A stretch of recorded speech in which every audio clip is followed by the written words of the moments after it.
اللہ تبارک و تعالیٰ نے قرآن کریم کے اندر ارشاد فرمایا کہ ان الانسان لربہ لکنود، فرمایا انسان اپنے رب کا بڑا ہی ناشکرا ہے، رہتا اس کی زمین پہ ہے، کھاتا اس کا ہے، سانس اس کی ہوا میں لیتا ہے، لیکن فرمایا پھر بھی اس کی ناشکری کرتا ہے، اس کی زبان سے ناشکری کے کلمات نکلتے ہیں۔ میرے استاد ایک دن بیٹھے ہوئے تھے تو فرمانے لگے کہ ہم اللہ کا شکر ادا نہیں کرتے ہیں۔ اس پہ انہوں نے ایک عملی دلیل دی۔ وہ فرماتے ہیں کہ آپ مجھے بتلائیے کہ صبح کس کس نے کھانا کھا کے الحمدللہ کہا ہے؟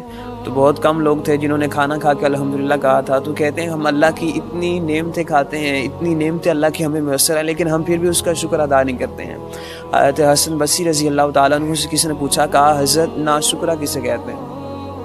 تو آپ نے ارشاد فرمایا کہ یذکر المصائب وینسی النعمتی، فرمایا جو مصائب کا تذکرہ کرتا ہے اور اس کی نعمتوں کو بھول جاتا ہے۔ کسی نے حضرت شیخ سعدی علیہ الرحمہ سے پوچھا، کہا حضرت کیا حال ہے؟ فرمایا حال بڑے اچھے ہیں، دانت جو ہیں وہ اللہ کی نعمتیں کھا کھا کے ٹوٹ گئے ہیں، اور فرمایا زبان اس کی ناشکری سے باز نہیں آتی ہے۔ مجھے اور آپ کو دیکھنا چاہیے کہ ہم ناشکروں میں تو نہیں آتے ہیں، ہمارا شمار جو ہے وہ ناشکروں میں تو نہیں ہوتا ہے، ہم سارا دن اس کی ناشکری کرتے ہیں، یا ہماری زبان پہ الحمدللہ کی صدائیں ہوتی ہیں، ہماری زبان جو ہے وہ اس کی تسبیح بول رہی ہوتی ہے۔ حضرت شیخ سعدی علیہ الرحمہ فرماتے ہیں کہ میں نے دمشق کی جامع مسجد میں نماز جمعہ ادا کیا، تو نماز جمعہ ادا کر کے باہر نکلا تو میرے جوتے کو اٹھا کے لے گیا تھا۔ آپ فرماتے ہیں کہ گرمیوں کی کڑکتی دھوپ تھی تو مجھے پیدل چلنا پڑا، تو میرے تو پاؤں جھلس گئے، پاؤں میں چھالے پڑ گئے۔ تو میرے دل میں خیال آیا، سعدی لوگ تو تجھے حکمتوں کا امام مانتے ہیں اور زمانہ تیری باتیں سنتا ہے، لوگ تیری دور دور سے باتیں سننے کے لیے آتے ہیں اور بڑی بڑی دانشگاہوں میں تیرا انتظار ہوتا ہے، اور تمہارے پاس پاؤں میں پہننے کے لیے جوتا بھی میسر نہیں ہے۔ تو آپ فرماتے ہیں میں تھوڑا سا آگے چلا تو میں نے دیکھا وہ شخص آ رہا تھا جو دونوں ٹانگوں سے معذور تھا۔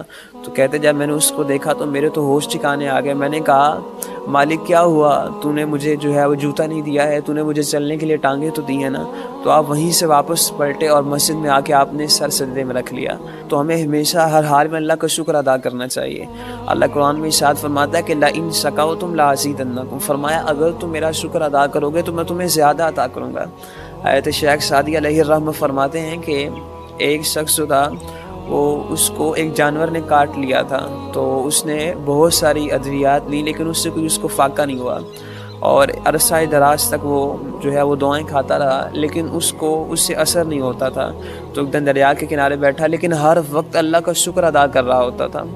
تو وہ شکر ادا کر رہا تھا، لوگوں نے کہا کہ تم اتنی مشکلات میں ہو، مصائب ہیں، تم پہ بیماریاں ہیں اور جو ہے وہ بیماریوں میں مبتلا ہو، لیکن پھر بھی اللہ کا شکر ادا کر رہے ہو۔ تو اس نے کہا میں اس بات پہ اللہ کا شکر نہ ادا کروں کہ اس نے مجھے بیماری میں مبتلا کیا ہے، گناہ کے اندر مبتلا نہیں کیا ہے۔